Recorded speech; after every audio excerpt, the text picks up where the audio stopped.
Hello दोस्तों, स्वागत है आपका हमारे YouTube channel mission lecturer UK 2025 पर। तो दोस्तों, आज की क्लास में बात करेंगे हिंदी की एक इम्पॉर्टेंट क्लास को लेकर। तो यहाँ पर जो क्वेश्चंस रहेंगे दोस्तों काफ़ी यूज़फुल रहेंगे आपके कॉम्पिटिटिव एग्ज़ाम के लिए, आपके लेक्चरर की तैयारी के लिए, और साथ ही जो आगामी एलटी का जो वैकेंसीज निकलने वाली हैं उन सभी अभ्यर्थियों के लिए क्लास काफ़ी हेल्पफुल रहने वाली है। इसलिए आप सभी से रिक्वेस्ट है, अगर आप हमारे चैनल पर नए हैं तो चैनल को सब्सक्राइब कर लें, साथ ही बेल आइकन दबाकर ऑल नोटिफिकेशन ऑन कर लें, जिससे आपको लगातार इसी प्रकार की क्लासेस हमारे चैनल के माध्यम से देखने को मिलती रहेंगी।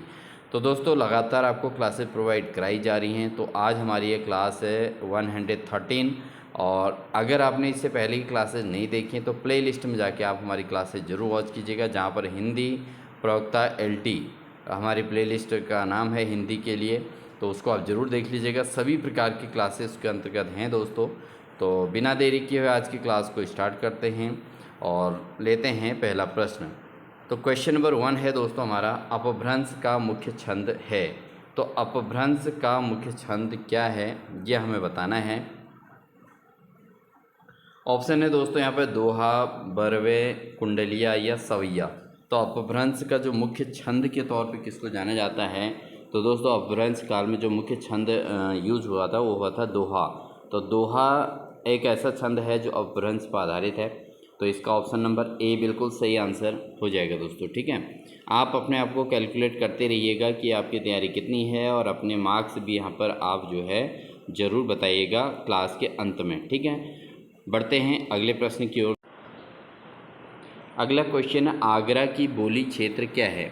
तो आगरा की जो बोली क्षेत्र है कौन सी है। ऑप्शन है अवधी, खड़ी बोली, ब्रज या छत्तीसगढ़ी। तो आगरा में कौन सी बोली बोली जाती है। तो मुख्य तौर पर जो आगरा में बोली जाती है दोस्तों वह है ब्रज भाषा। कौन सी है, ब्रज भाषा है। तो इसलिए ऑप्शन नंबर सी इसका सही आंसर हो जाएगा। बढ़ेंगे दोस्तों अगले प्रश्न में, पंडिय सब संत व्याख्यान देह ही बुद्ध न जानई कथन है। ये कथन किसका है। ऑप्शन है मीनपा या सबरीपा या गोरछपा या सबरपा। तो दोस्तों ये जो कथन है ये कथन किसका है, ये है सबरपा का। किसका है ये कथन, सबरपा का कथन है। तो ऑप्शन नंबर डी इसका सही आंसर हो जाएगा। बढ़ते हैं दोस्तों अगले प्रश्न में। अगला प्रश्न है, परमात्मा प्रकाश के रचनाकार कौन हैं। तो परमात्मा प्रकाश जो रचना है इसके जो रचनाकार कौन हैं। ऑप्शन है राम सिंह, योगेंद्र, हेमचंद या मेरुतुंग। तो दोस्तों परमात्मा प्रकाश के रचनाकार कौन हैं, ये हैं दोस्तों योगेंद्र। ठीक है, योगेंद्र के द्वारा ये परमात्मा प्रकाश नामक रचना की गई है। तो ऑप्शन नंबर बी इसका बिल्कुल सही आंसर हो जाएगा दोस्तों। लेंगे दोस्तों अगला प्रश्न है, गोरखबानी के संपादक कौन हैं। तो गोरखबानी के संपादक कौन हैं। रामचंद्र शुक्ल, हजारी प्रसाद द्विवेदी, श्याम सुंदर दास या पीताम्बर दत्त बर्थवाल। तो जो गोरखवाणी है दोस्तों इसके रचनाकार कौन हैं। इसके रचनाकार हैं दोस्तों पीताम्बर दत्त बर्थवाल। तो पीताम्बर दत्त बर्थवाल की ये रचना है, इन्होंने इसको संपादन किया है। गोरखवाणी का संपादन जो किया है दोस्तों किया गया है पीताम्बर दत्त बर्थवाल के द्वारा। तो ऑप्शन नंबर डी इसका सही आंसर हो जाएगा। बढ़ेंगे दोस्तों अगले प्रश्न में। अगला प्रश्न है, किस रचना का दूसरा नाम आल्हा खंड है। तो कौन सी रचना ऐसी है जिसका दूसरा नाम आल्हा खंड है। ऑप्शन है पृथ्वीराज रासो, परमाल रासो, विजयपाल रासो या हमीर रासो। तो किस रचना का दूसरा नाम आल्हा खंड है। तो ये है दोस्तों परमाल रासो। परमाल रासो जो है ये जो रचना है इसका दूसरा नाम आल्हा खंड के नाम से जाना जाता है। इसलिए ऑप्शन नंबर बी इसका सही आंसर हो जाएगा। लेंगे दोस्तों अगला प्रश्न है, सजन सकारे जाएंगे नैन मरेंगे रोई उक्ति किसकी है। तो सजन सकारे जाएंगे नैन मरेंगे रोई उक्ति जो है किसकी है। ऑप्शन है अमीर खुसरो, कबीर, दादू दयाल या रहीम। तो सजन सकारे जाएंगे नैन मरेंगे रोई जो उक्ति है दोस्तों ये है अमीर खुसरो की। किसकी है, अमीर खुसरो की उक्ति है दोस्तों। इसलिए ऑप्शन नंबर ए इसका बिल्कुल सही आंसर हो जाएगा। अगला क्वेश्चन है अष्टछाप के कवि कौन हैं। अष्टछाप के कवि कौन हैं। ऑप्शन है स्वामी हरिदास या हित हरिवंश या प्रियादास या कुंभन दास। तो अष्टछाप के कवि कौन हैं। अष्टछाप के कवि के तौर पर जाने जाते हैं दोस्तों कुंभन दास। कुंभन दास को दोस्तों अष्टछाप के कवि के रूप में जाना जाता है, इसलिए ऑप्शन नंबर डी इसका सही आंसर हो जाएगा। बढ़ेंगे दोस्तों अगले प्रश्न में। अगला प्रश्न है हेरी म्याहा तो दर्द दीवानी म्याहरा दर्द न जानिया कोई। ये उक्ति किसकी है। तो ऑब्वियसली आप समझ गए होंगे दोस्तों ये उक्तियाँ किसकी हो सकती हैं। हेरी म्याहा दो दर्द दीवानी म्याहरा दर्द न जानिया कोई। तो ये जो उक्तियाँ हैं दोस्तों किसकी हैं। ये हैं मीराबाई की। किसकी। मीराबाई की ये उक्तियाँ हैं दोस्तों। अगला प्रश्न है मागी के खैबो मसीत के सोइबो लेबो को एक न देबो को दो। ठीक है। मागी के खैबो मसीत के सोइबो लेबो को एक न देबो को दो पंक्ति का संबंध तुलसीदास की किस रचना से है। तो ये जो पंक्तियाँ हैं इसका संबंध तुलसीदास की किस रचना से है। ऑप्शन है रामचरितमानस या विनय पत्रिका या गीतावली या कवितावली। तो दोस्तों इसका जो संबंध है वह है तुलसीदास की जो रचना है कवितावली। कवितावली से संबंधित है, इसलिए ऑप्शन नंबर डी इसका सही आंसर हो जाएगा। बढ़ेंगे दोस्तों अगले प्रश्न में। मुल्ला वजही की रचना है। मुल्ला वजही की रचना कौन सी है। ऑप्शन है कुतुब मुस्तरी या कदम राव व पदम राव या शिकारनामा या इरशाद नामा। तो जो मुल्ला वजही की जो रचना है वो कौन सी है। यह है दोस्तों वह है कुतुब मुस्तरी। तो कुतुब मुस्तरी जो रचना है दोस्तों मुल्ला वजही की रचना है। ऑप्शन नंबर ए इसका सही आंसर हो जाएगा। लेते हैं अगला प्रश्न। अगला प्रश्न है प्रताप शाही की रचना नहीं है। अब इनमें से प्रताप शाही की रचना कौन सी नहीं है। ऑप्शन है काव्य विलास या व्यंग्यार्थ कौमुदी या नवरस तरंग या श्रृंगार मंजरी। तो प्रताप शाही की रचना कौन सी नहीं है ये पूछा गया है। तो वह है दोस्तों नवरस तरंग। नवरस तरंग दोस्तों प्रताप शाही की रचना नहीं है। इसके अलावा अगर हम बात करें वह है काव्य विलास व्यंग्यार्थ कौमुदी और श्रृंगार मंजरी। ये तीनों की तीनों प्रताप शाही की रचना हैं, जबकि नवरस तरंग इनकी रचना नहीं है, इसलिए ऑप्शन नंबर सी इसका सही आंसर हो जाएगा।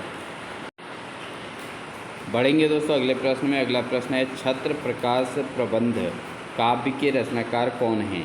तो छत्र प्रकाश प्रबंध काव्य के रचनाकार कौन हैं। ऑप्शन है सूदन लाल कवि भूषण या पद्माकर। तो छत्र प्रकाश प्रबंध काव्य जो है इसके रचनाकार कौन हैं। इसके रचनाकार हैं दोस्तों लाल कवि। लाल कवि दोस्तों छत्र प्रकाश प्रबंध काव्य के रचनाकार हैं, इसलिए ऑप्शन नंबर बी इसका सही आंसर हो जाएगा। लेंगे दोस्तों अगला प्रश्न। इससे पूर्व दोस्तों अगर आप हमारे चैनल पर नए हैं तो चैनल को सब्सक्राइब कर लें, वीडियो अच्छी लगी हो तो लाइक ज़रूर कर दें, और साथ ही दोस्तों आपको इसी प्रकार की क्लासेज हमारे माध्यम से लगातार मिलने वाली हैं, इसलिए चैनल के जो है आप ज़रूर जो है बेल आइकन दबाकर ऑल नोटिफिकेशन ऑन कर लीजिएगा, जिससे आपको नोटिफिकेशन मिलता रहेगा। ठीक है। बढ़ते अगले प्रश्न में। निम्नलिखित में से कौन नीतिकार कवि नहीं है। तो नीतिकार कवि कौन से नहीं है। ऑप्शन है रहीमदास गिरधर कविराय दीनदयाल गिरी या गिरिधर दास। तो इसमें से कौन नीतिकार कवि नहीं है ये बताना है। तो वह हैं दोस्तों गिरिधर दास। तो ये जो है नीतिकार कवि नहीं है, बाकी रहीमदास भी हैं, गिरधर कविराय भी हैं और दीनदयाल गिरी भी हैं। तो ऑप्शन नंबर डी इसका सही आंसर हो जाएगा। अगला प्रश्न है निम्नलिखित में से किन लेखकों का संबंध फोर्ट विलियम कॉलेज से था। तो कौन से ऐसे लेखक हैं जिनका संबंध फोर्ट विलियम कॉलेज से था। ऑप्शन है राजा लक्ष्मण सिंह शिव प्रसाद सिंह सितारे हिंद या राम प्रकाश निरंजनी बैकुंठनाथ मिश्र या जुगल किशोर और बाल मुकुंद गुप्त या लल्लू लाल और सदल मिश्र। तो किन लेखकों का संबंध फोर्ट विलियम कॉलेज से था ये पूछा गया है इसमें। तो वह हैं दोस्तों जिनका फोर्ट विलियम कॉलेज से संबंध है, वह हैं लल्लू लाल और सदल मिश्र। तो ऑप्शन नंबर डी इसका सही आंसर हो जाएगा। लेते हैं अगला प्रश्न। गारसा द तासी ने हिंदुस्तानी साहित्य का इतिहास किस भाषा में लिखा है। तो हिंदुस्तानी साहित्य का इतिहास किस भाषा में लिखा गया है? गारशा तासी के द्वारा। ऑप्शन है फ्रांसीसी, जर्मन, अंग्रेजी या हिंदी। तो गारशा तासी ने जो हिंदुस्तानी साहित्य का इतिहास लिखा है दोस्तों, ये लिखा गया है किस भाषा में? ये लिखा है फ्रांसीसी भाषा में। किस भाषा में लिखा है? ये लिखा गया है फ्रांसीसी भाषा में, इसलिए ऑप्शन नंबर ए इसका सही आंसर हो जाएगा। बढ़ते हैं दोस्तों अगले प्रश्न में। अगला प्रश्न है, अंग्रेजी सरकार की ओर से अदालत का कामकाज देश की प्रचलित भाषाओं में करने का इश्तहारनामा किस सन में निकला था? तो अंग्रेजी सरकार की ओर से जो अदालत का कामकाज देश की प्रचलित भाषाओं में करने का जो इश्तहारनामा किस सन में निकला था? ऑप्शन है 1816, 1826, 1836 या 1946। तो ये जो निकला था दोस्तों, निकला था 1836 में। 1836 में दोस्तों यहाँ पर अंग्रेजी सरकार की ओर से अदालत का कामकाज देश की प्रचलित भाषाओं में करने का इश्तहारनामा निकला था 1836 में। कब निकला था? 1836 में। अगला प्रश्न है, लोगन कवित कीबो खेल करी जानो है किसकी उक्ति है? तो लोगन कवित कीबो खेल करी जानो है, ये किसकी उक्ति है? ऑप्शन है ठाकुर, घनानंद, केशवदास या मतीराम। तो ये जो उक्तियाँ हैं दोस्तों किसकी हैं? ये हैं ठाकुर की। ठीक है, ठाकुर की उक्ति है लोगन कवित कीबो खेल करी जानो हैं। ये उक्ति जो है दोस्तों ठाकुर की है, तो इसलिए ऑप्शन नंबर ए इसका सही आंसर हो जाएगा। बढ़ेंगे दोस्तों अगले प्रश्न में। अगला प्रश्न है, इनमें से कौन सी रचना तुलसीदास की है? तो कौन सी रचना तुलसीदास की है बताना है। ऑप्शन है राम ध्यान मंजरी या राम सतसई, कृष्ण गीतावली या श्री रामार्चन पद्धति। तो ये कौन सी रचना तुलसीदास की है ये बताना है इसमें। तो तुलसीदास की जो रचना है दोस्तों वह है कृष्ण गीतावली। किसकी रचना है? तुलसीदास की है, इसलिए ऑप्शन नंबर सी इसका सही आंसर हो जाएगा। दोस्तों अगर आपको किसी भी क्वेश्चन में किसी प्रकार का कोई डाउट हो तो आप कमेंट सेक्शन में ज़रूर दे सकते हैं, उसका रिप्लाई आपको दिया जाएगा। और साथ ही अदरवाइज़ यहाँ पर आंसर्स पर पूरा ध्यान दिया गया है, इसलिए आप बिल्कुल कंसंट्रेट होकर तैयारी करते रहिएगा। अगर फिर भी किसी क्वेश्चन में कोई डाउट हो तो आप कमेंट सेक्शन में हमें ज़रूर बताइएगा। ठीक है, बढ़ते हैं अगले प्रश्न में। अगला प्रश्न है, यह काव्य पंक्ति हिंदू मग पर पाँव न राखेऊ, काजो बहुते हिंदी भाखेऊ किसकी है?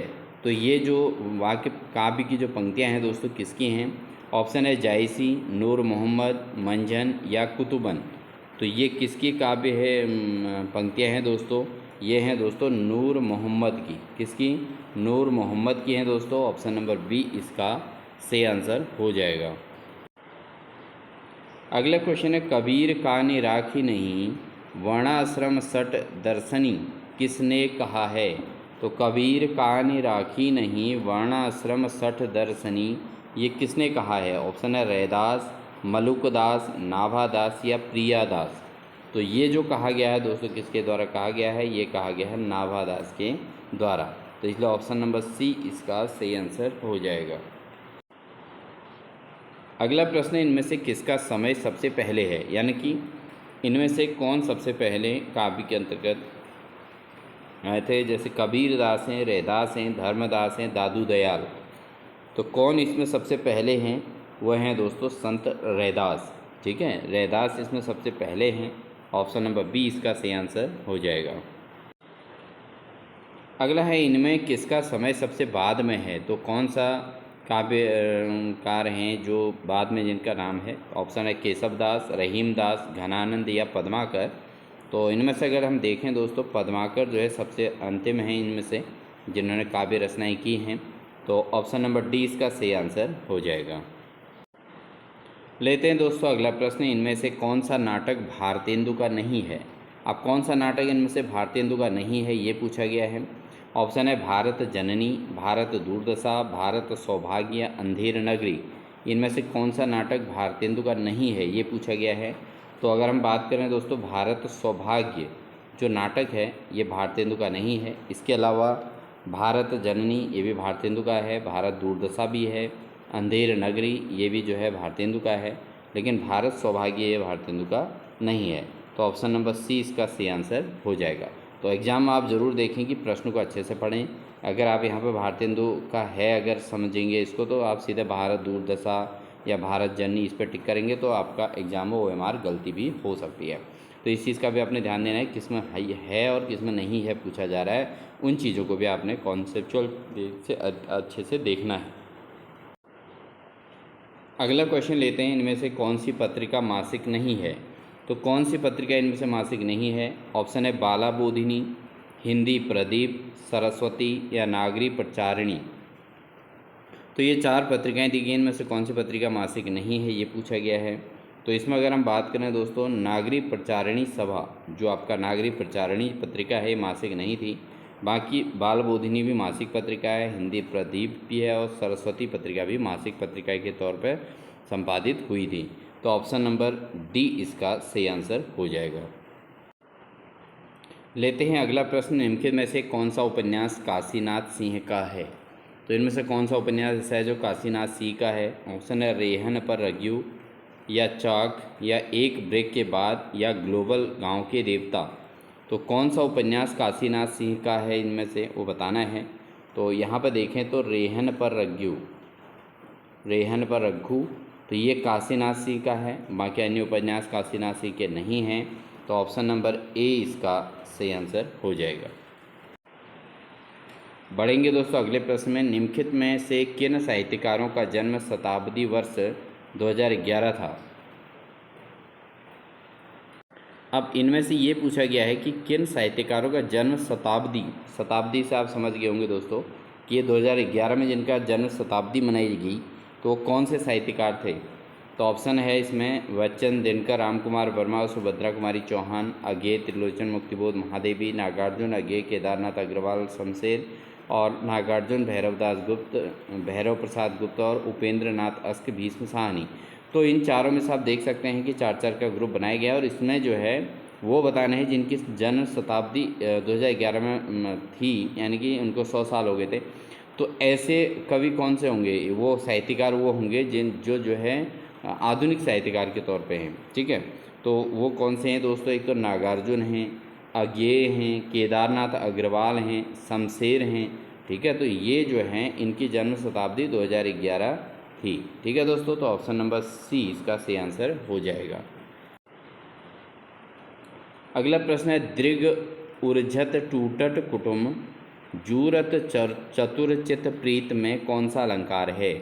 दृग ऊर्जत टूटत कुटुम जूरत चतुरचित प्रीत में कौन सा अलंकार है। ऑप्शन है विरोधाभास, असंगति, विभावना या निदर्शना। तो इसमें कौन सा अलंकार है दोस्तों? इसमें है असंगति अलंकार। कौन सा अलंकार है? असंगति अलंकार है। तो ऑप्शन नंबर बी इसका सही आंसर होगा। लेते हैं दोस्तों अगला प्रश्न है, निम्नलिखित में से 10 द्वारे का पिंजरा उपन्यास के रचनाकार कौन है। 10 द्वारे का पिंजरा जो उपन्यास है इसके रचनाकार कौन है। ऑप्शन है अनामिका, या अलका सरावगी, या मधु कांकरिया, या नसीरा शर्मा। तो कौन जो है 10 द्वारे का पिंजरा उपन्यास के रचनाकार इसमें से रहे हैं, वह हैं दोस्तों अनामिका।